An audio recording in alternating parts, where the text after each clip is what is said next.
Hello everybody. So today I am going over a TryHackMe lab. This one is the Linux Fundamentals Part 1. And up top, not all of the TryHackMe labs. There's a lot of them that don't have this tutorial video, but this one does. But if you did decide you just wanted to hear my voice instead of listen to the tutorial that's already on the website, thank you so much. Let's get right into the task 1. It's the introduction. So welcome to the first part of the Linux Fundamental Room series. You're most likely using a Windows or a Mac machine, but they're very different in the visual design and how they operate. Just like Windows, iOS, and Mac OS, Linux is just another operating system and one of the most popular in the world, powering smart cars, Android devices, supercomputers, home appliances, enterprise servers, and much more. So we'll be covering some of the history behind Linux and eventually starting your own journey of being a Linux wizard. This room will have you running your very first commands in an interactive Linux machine in your browser, teaching you some essential commands using to interact with the file system, demonstrate how you can search for files, and introduce shell operators. Another thing about Linux that it didn't go over in this first task, it's an open source software. And what that means, it means that the source code itself is freely available. Anyone can view it, they could use it, they can modify it, they could distribute it. And it's not going to be like Windows, which is a closed software. It's not open source. But that's why Linux is so popular, is because it's open source. Now we hit this check button. Okay, so a bit of a background on Linux. Let me see, where is it on these? I like to just open up these machines because it does take a few minutes for it to open up, and I don't really feel like waiting around for it. Where's Linux used? It's fair to say that Linux is a lot more intimidating to approach an operating system such as Windows. Both variants have their own advantages and disadvantages. For example, Linux is considerably much more lightweight, and you'd be surprised to know that there's a good chance that you've used Linux in some form or another every day. Linux powers things such as websites that you visit, car entertainment control panels, point of sale systems such as checkout tiles and registers in shops, critical infrastructure such as traffic light controllers and industrial sensors. Flavors of Linux. The name Linux is actually an umbrella term for multiple operating systems that are based in Unix. It's another operating system. Thanks to Linux being open source, variants of Linux come in all shapes and sizes, suited best for what the system is being used for. So, for example, Ubuntu and Debian are some of the more commonplace distributions of Linux because it's so extensible. So you can run Ubuntu as a server, such as websites and web applications, or as a fully fledged desktop. For the series, we're going to go over using Ubuntu. So similar to how you have different versions of Windows, so Windows 7, 8, 10, XP, there are many different distributions of Linux. So what year was the first release of Linux operating system? I don't believe it went over this. Let me see real quick. So we can find it somewhere. What is that? That's not anything. For the most part, any questions that it does ask, the answer is going to be somewhere in the information that they already provided in most cases. I'm not seeing the year it came out. That part. Let's look over here. And I'm not seeing anything over here. So, I mean, something like this is not really too hard to find. I just go to Google. So what year was Linux released? Oh, I spelled that wrong. Dang. Whatever. Google corrected that for me. So Linux was first released in 1991. So most of the time it will have the answer somewhere in there, or it'll give you the ability to find the answer somewhere in the information it provided. But in this case, I guess it wanted me to go to Google as opposed to staying on here. So the room has Ubuntu Linux machine that you can interact with within your browser whilst following along with the room materials. And I did already start the machine. So once I deploy the card at the top of the room, So this contains all of the information for the machine deployed in the room, including the IP address and expiry timer. So this right here, so this should be the IP address of the actual machine itself. I guess to get right back into it, get a little bit off track. Okay, so I've deployed my first Linux machine.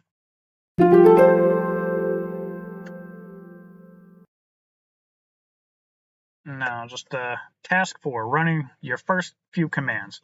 So as we previously discussed, a large selling point of using the operating system such as Ubuntu is how lightweight they can be. This, of course, doesn't come without its disadvantages, where, for example, often there is no graphic user interface, or what is known as a desktop environment that we can use to interact with the machine unless it has been installed. A large part of interacting with these systems is using the terminal. The terminal is purely text-based and is intimidating at first. However, if we break down some of the commands, after some time, you'll quickly become familiar with using this terminal. And once you do get a lot more comfortable with using terminals, it is honestly much quicker and it's a little bit simpler than using the graphic user interface. It's just for people who aren't computer savvy, they care about the graphic user interface because it makes it much more user-friendly. So we need to be able to do basic functions like navigate the files, output their contents, and make files. The commands to do so are self-explanatory once you know what they are, of course. So let's start with the first commands, which I've broken down in the table below. So echo is a very simple command. Echo, it outputs any text that we provide. So with the echo, essentially it's just going to output any of the text that you provide in there. So if you do what they show right there, echo hello, it's going to output the word hello. If we do echo thank you for watching, that's what's going to output as well. And then another one right there, so who am I? So it's going to find out exactly who you're currently logged in as. And it's logged in, obviously, as the virtual machine. That's why it's being logged in as TryHackMe. If I went to my actual computer and I did the same command, it's going to show that I'm logged in as myself. As shown in the terminal above, if we want to use echo a single word, we don't need to use the double quotes, for example, echo hello. However, the string should be enclosed within a double quotes if one or more spaces are present. So like this right here. So if I type in echo hello friend without the quotes, well, I guess it doesn't really matter. So for this, it doesn't really matter, but yeah, okay, whatever. Echo hello. So what these do is it creates a string, and inside of that string, it'll display everything. So this specifically doesn't really matter in this lab if we put the quotes in there or not, but there's going to be a lot of different situations where you will need to put everything inside of a string, because then it's going to output very different information if you don't put it in the string. Especially once you get into scripting and basic, like if you get into Python language, anything like that, strings are going to be very important when it comes to creating. Strings are going to be very important when it comes to doing anything of that nature. So if you want to output the text TryHackMe, what would our command be? Command would be echo TryHackMe. Check.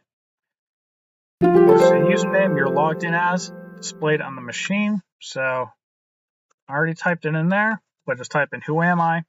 You can put in TryHackMe. Hack me. I'm just going to clear this out because I don't feel like looking at that anymore. Oh, dang. Clear that out. I don't really feel like looking at that. So interacting with the file system. So far, we've only covered the echo and who am I commands. Not all that useful when you're considering things that we need to do, including navigate the file system, read and write as well. In this task, we're going to be learning the command so that we can do just that. Just like the previous task, I'll display the commands in the table in the next heading and show examples of these commands being used. interacting with the file system. So as I previously stated, being able to navigate the machine that you are logged into without relying on desktop environment is very important. After all, what's the point of logging in if we can't go anywhere? So here's some more basic commands. So we can type in ls, and this will just list all the files in the current directory that you're in. So with this, you can also do ls folder 1, and it'll go to the next directory. So with folder 1, there's nothing in folder 1. Do ls folder 2, ls folder 3, ls folder 4. Okay, it does have no .text. I'm not doing ls with the access log because that is a different command that will let us actually see the access log. And then cd be change directory. So I could do cd folder 1. And as you can see, I'm now in folder 1. I do want to go back. So just type in cd and hit the 2 periods following along with that. And then cat will allow you to actually read what's inside of a folder. So I can read what's inside of the access log right here. And it does show quite a bit. I'm not going to read all of that. That's a whole lot to digest, so I'm just going to clear that. And then print working directory. There, okay. And then did also just see OS, so it's folder 4. So cd folder 4 ls cat note.txt. So as you can see, you can read certain files that way. Just going to go back. So listing files in our current directory ls. Before we can do anything, such as find the contents of the files or folder, we need to know exactly what exists in the first place. This could be done using the ls command, which I already showed. I just showed how to use the ls command. I know I may have done a little bit quicker than I should have. So if you are just trying to follow along, maybe just pause it, replay it. In retrospect, I should have slowed down a little bit. So in the screenshot above, we can see that there are any following directories. So the important files, so right here, the access log, that's an important file right there. And has the other folders inside of there, which I can access those folders. So great, you probably take a guess as what to expect the folder to contain given by its name. So like in these, so folder 1, let's say that was pictures. You're most likely going to find pictures in there. If it's documents, you're probably going to find documents. And for the most part, that's pretty self-explanatory. So changing the directory cd. So now that we know what folders exist, we need to use the cd command, short for change directory. So to change that directory, say I want to open pictures directory, I'll do cd pictures, where again, we want to find out the contents of the pictures directory, and to do so, we use the ls again. So just to go over that again, use cd, go folder 4, because that's the only one. No, I spelled that wrong. It's the only one with anything in there. Then you do ls, and it has the note.txt right there. So I'll put in the contents of a file cat. While knowing about the existence of the files is great, it's not all that useful unless we're able to view the contents of the actual files. While we come on to discuss some of the tools available to use that, allows us to transfer files from one machine to another in a later room. But for now, we're just going to talk about simply seeing the contents of the text files using the command called cat. Cat is short for concatenating, and is a fantastic way for us to output the contents of the file, not just text files. In the screenshot below, you can see how it combined the use of ls to list the files within the directory called documents. Yep, and then you can see ls toto, cat toto. Here's something important for me to do later. We've applied some knowledge earlier in the task with the following. Use ls to let us know what files are available in the documents folder in this machine. In this case, it's called toto.txt. We have then used cat toto.txt to output the contents of the toto.txt file, where the contents are. Here's some important, and this is what it came up with. Here's something important for me to do later, as you can see right there. Obviously, the actual virtual machine itself doesn't contain this document right here, or this text file. It has a little bit different. Usually it's basically the same text files in there from what I have seen in a lot of these Linux labs. But in this case, it's a little bit different. All right, so a pro tip, we can use the cat to output the contents of a file within directories without having to navigate it by using the cat and the name of the directory, i.e. cat. So let me see. Let's go back. So what it's saying right here, cat folder for note.txt. Wait, hold on. Working directory. Okay. So cat home TryHackMe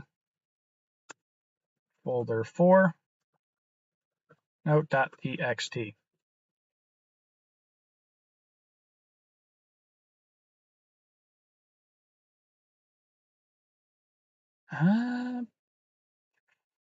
Did I spell that wrong? Home TryHack.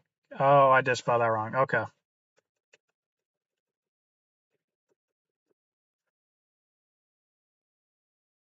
There we go. Okay, for anybody wondering how I just pulled up this command right here, so you can hit the up and down arrows and it'll go through your previous commands that you have done. It's a very simple way. If you just messed up like I just did right there, I accidentally added an extra E after the hack and TryHackMe. So I made it very easy where I could just go back in here, then go over here and get rid of that extra E. So it makes it very simple if you make quick little mistakes or if you just run a lot of the same commands.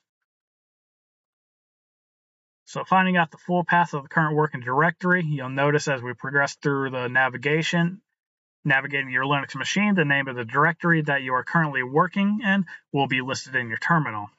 So it's easy to lose track where you are in the file system exactly, which is why I want to introduce print working directory. That stands for PWD, which stands for print working directory. So using this example in the machine before, we have currently in the documents folder, but where exactly is in the Linux file system. We can find this using our pwd command, like within the screenshots above. And you can see right here, it puts you in home Ubuntu documents. And then now time to break down the room. So we already know we're in documents thanks to our terminal. But at this point in time, we have no idea where documents is stored so that we can get back to it easily in the future. I have used the pwd command to find the file path system of the document folder. We're hopefully told by Linux that this document directory is stored as home Ubuntu documents on the machine, which is great to know. Now in the future, if we find ourselves in a different location, we can just cd /home /Ubuntu /documents. So something like that. Let's just go back. Okay, let's get back over here. So kind of what it means like that. So print working directory, as you can see, I'm just in home. But if I do want to get back to, let's say, folder 4, so I can get that note.txt, I can do home, TryHackMe, folder 4. And now I am back in the folder 4, so I can pull this back up and I can get to the note.txt.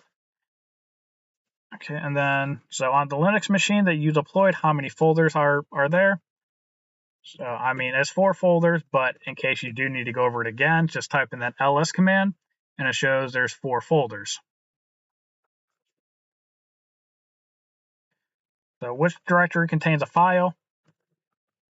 So I already went over which one contains the file, but just to go over it one more time, do folder 1, there's nothing in folder 1.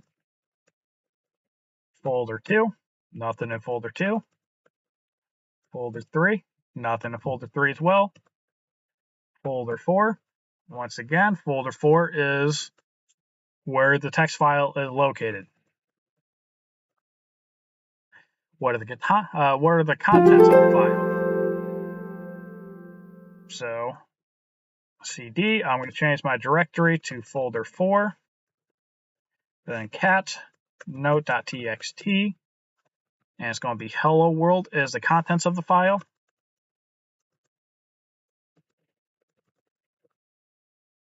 Exclamation point. Use the command, the cd command, to navigate to this file and find out the new current working directory. What is the path? So for that, just print working directory, the pwd command, and that's going to be home, TryHackMe, folder 4.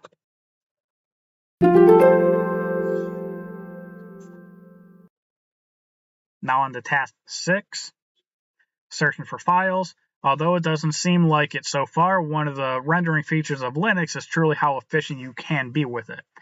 So with that said, you can only be as efficient as you are familiar with it, of course.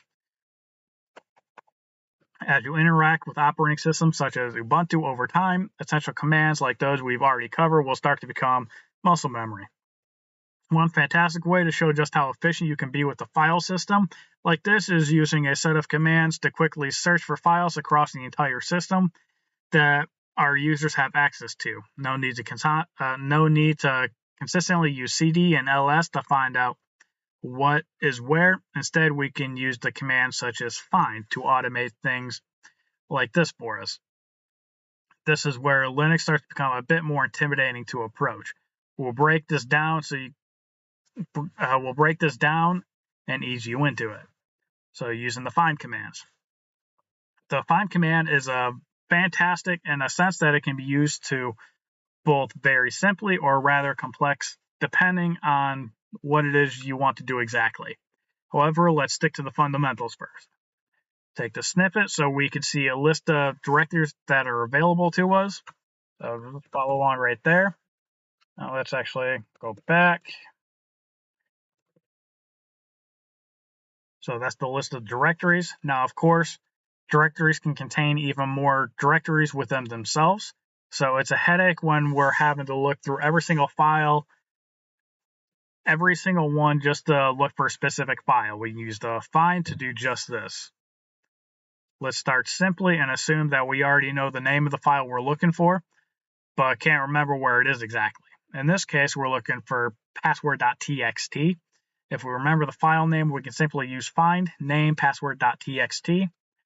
Obviously, there's not a password.txt in there, but I can even go back to home. And you can see in home, it's just TryHackMe and Ubuntu. And I can actually do find name note.txt. And it shows me right there. It's in the TryHackMe folder 4 note.txt. And since I'm already here, I'm curious what's in Ubuntu. ls Ubuntu. I don't believe there's anything in Ubuntu. Yeah, there's nothing in the Ubuntu.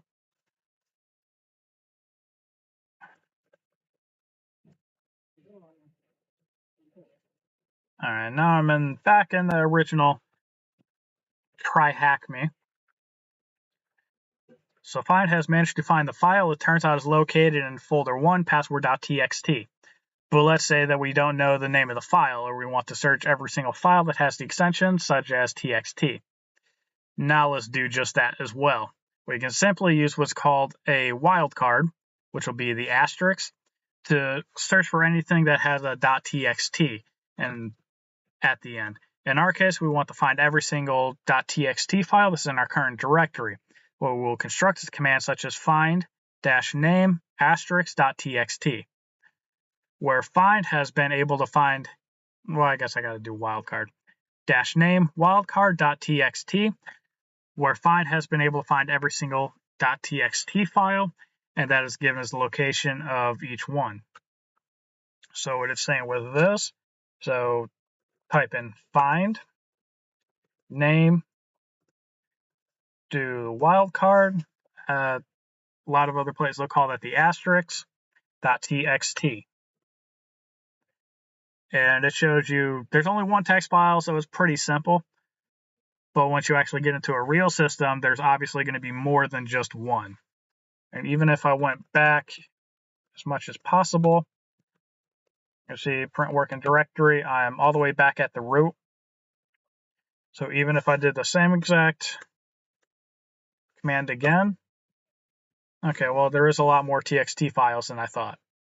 It'll show every single one of these txt files. Pretty much none of them are really all that relevant. I want to get out of this, so I'm going to do Central and C, and it'll just boot me out of that. What I'm going to do now, so CD, home, TryHackMe. Okay. And as you can see, when I typed in that and I went all the way back as far as I possibly can with the directories, just all these different text files that showed up. And now I'm not going to search through any of these text files because for this lab, they're really not relevant at all. But I figure that's just that way you can actually see it. And now using grep, another great utility that is a great one to learn about is the use of grep. So the grep command allows us to search the contents for specific values that we are looking for. So take, for example, the access log of the web server. In this case, the access.log of a web server has 244 entries.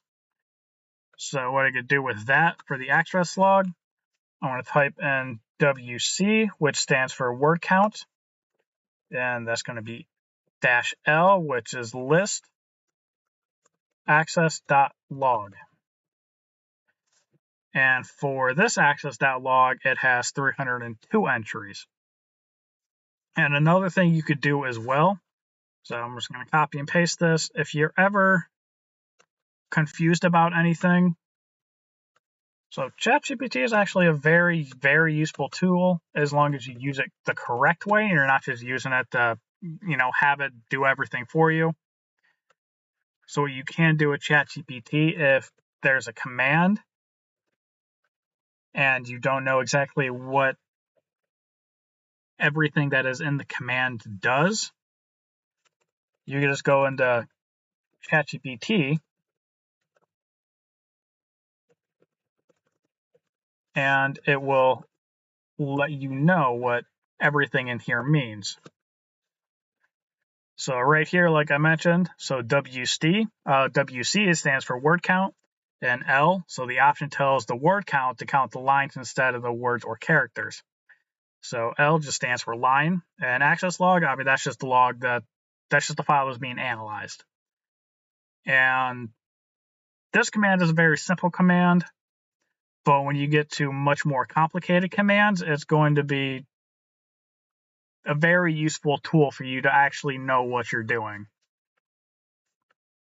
So using commands like cat isn't going to cut it too well here. So let's say, for example, if we wanted to search this log file to see things that contain user IP address visited, looking through 244 entries isn't that efficient considering we want to find a specific value. In our case, it's going to be 302 entries. We can use the grep command to search the entire contents of this file for any entries of that file that we are searching for. Going with the example of a web server's access log, we want to see everything in the IP address 81.143.211.90. So what you can see right here, let me see, does it actually? No, okay. So let me see this. So cat, let's just pull up an IP address in here. Okay, so it seems like there's a lot of those IP addresses. I'm trying to find a different, okay, so right here.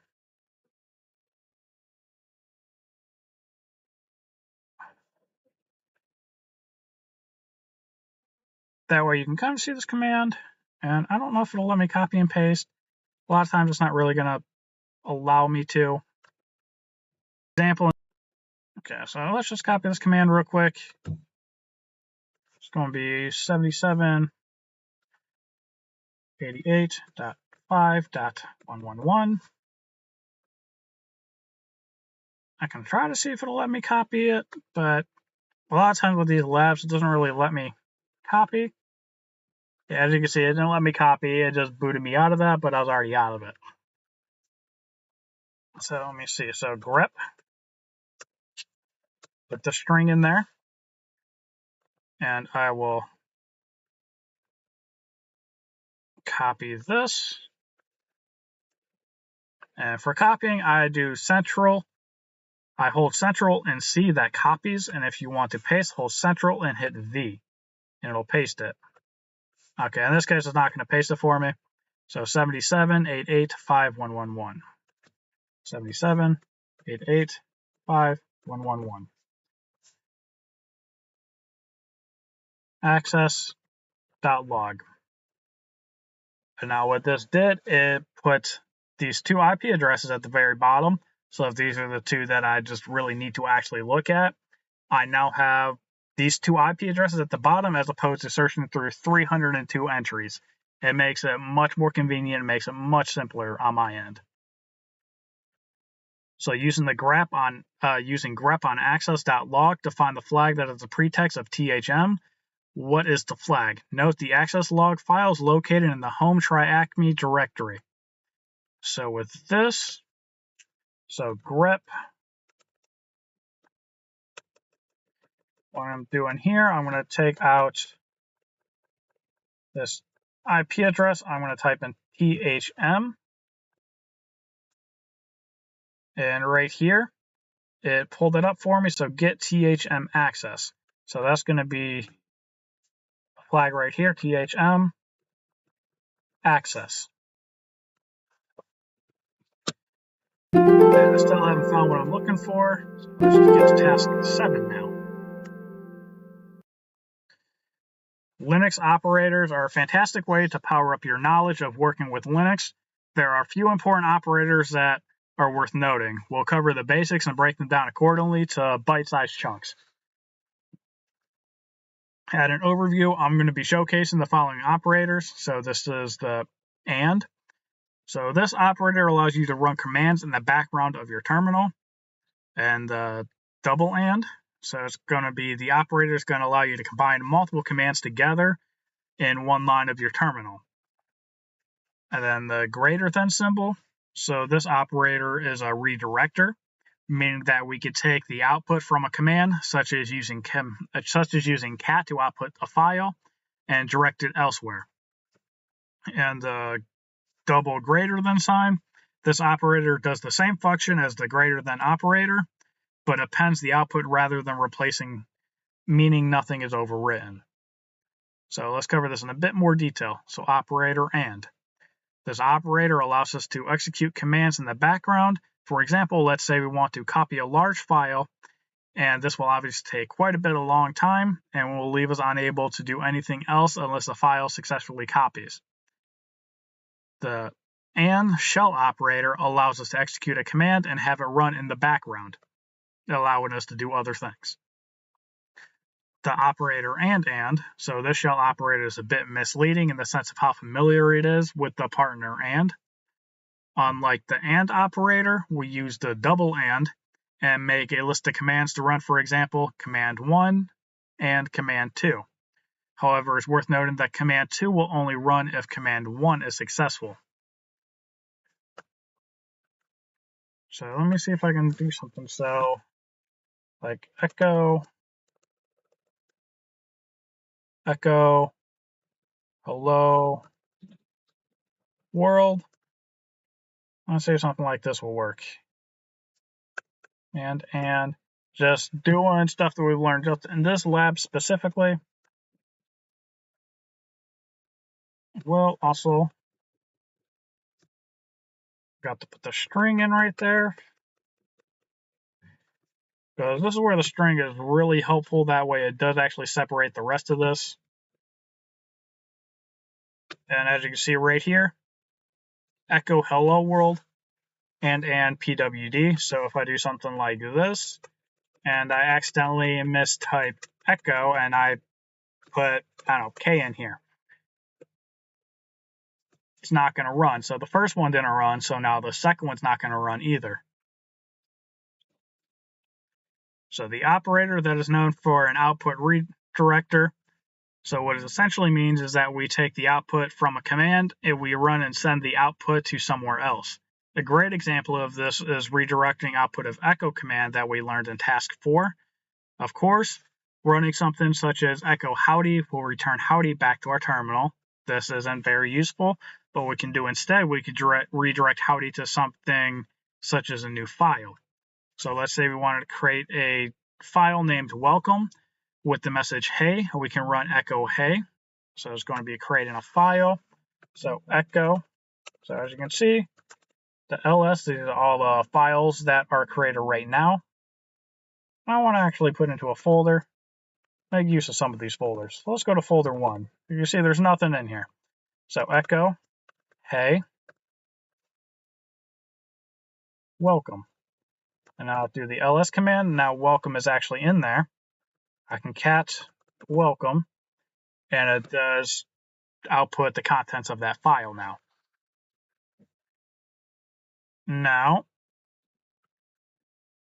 this operator right here, the double grader then, this operator is also an output redirector like the previous operator we discussed. However, what makes this operator different is that rather than overwriting any contents within a file, for example, instead just puts the output at the end. Following on our previous example where we have the file welcome that has the contents of hey, if we use the echo hello using the file the greater than, the operator of the file will now only have hello and not hey. So to show this, so echo hello welcome. So cat welcome. As you can see, that got overwritten with hello. And now if I wanted to overwrite that back, put it back to where it was, cat welcome, and now it's back to the original contents that I put in there. But if we do the double greater than sign, now you could see I could do echo hello welcome. As you can see, I like not creating any other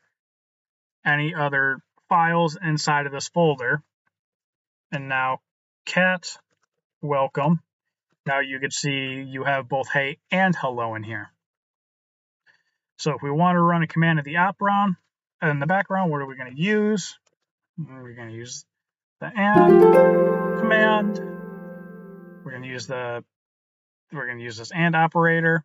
If we want to replace the contents of a file named password with the word password123, what would the command be? So the command would be echo password123 and the file name passwords. Now if we wanted to add TryHackMe to this file passwords, but also keep the password123, what would my command be? So echo TryHackMe passwords. Now the conclusion and summaries. So nice work on getting to this stage. We've covered quite a bit for you in the first interactions with Linux. However, these are the most essential functions you're going to be using whenever you interact with the Linux machine. I hope this room hasn't been too daunting for you to power through with. It's, as I previously mentioned, you're going to be becoming familiar with these things very quickly because of how often you're going to be using them. To recap, we've covered the following: understanding why Linux is so commonplace today, interacting with your first ever Linux machine, ran some of the most fundamental commands, had an introduction to navigating around the file system and how we could use commands like the grep to make finding data even more efficient, power up your commands by learning about some of the important shell operators, and take some time to play around with this room. When you feel like you have a bit more comfortability, just progress to the Linux Fundamental Part 2 lab. And I mean, I've already played around quite a bit, plus these very basic stuff, I could play around with them for 10 hours. I'm not going to learn anything new by playing around with these very basic commands. But if you do feel like you do need more help, just feel free to just explore in this entire to just explore this whole lab setting as much as you possibly can. You can go through the access file. You could look for specific words using the grep command to try to narrow down maybe a few. You can go back even farther. You could look in Ubuntu, but I already looked in Ubuntu. There's nothing in there. Go back even farther. You could look through all of these if you really want to, just to see what's in here. Like you do ls bin. You can see everything that's in bin. So yeah, just feel free to look through all of this stuff. And then just one command that's not exactly in there, just type in clear. It gets rid of all of that. If you want to just clean up your screen, make it look a little bit nicer. And now that's going to be the end of this lab. It's a very simple, basic introduction to Linux. It is very useful. And Linux, as long as you are getting into the cybersecurity or even IT world, you're going to be using Linux. It's very common. I think it's like 90% or something like that. Let me see exactly. Ben, what is the percentage of Linux systems in the world?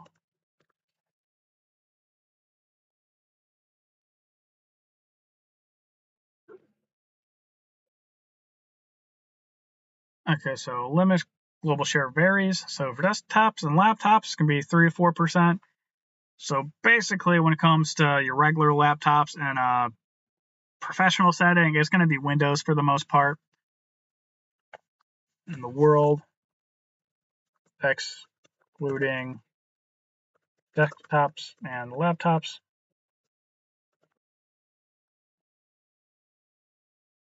But if you exclude the desktop and laptops, as you can see, it's 100% of the supercomputers, almost 90% of the public cloud workloads. It's basically, it is way more commonplace than Windows actually is. You're most likely going to be working with Linux, which is why this is one of the operating systems that's going to be extremely useful. It is nice to know all three, your Windows, Linux, and Mac, because you don't know exactly what you're going to be working on.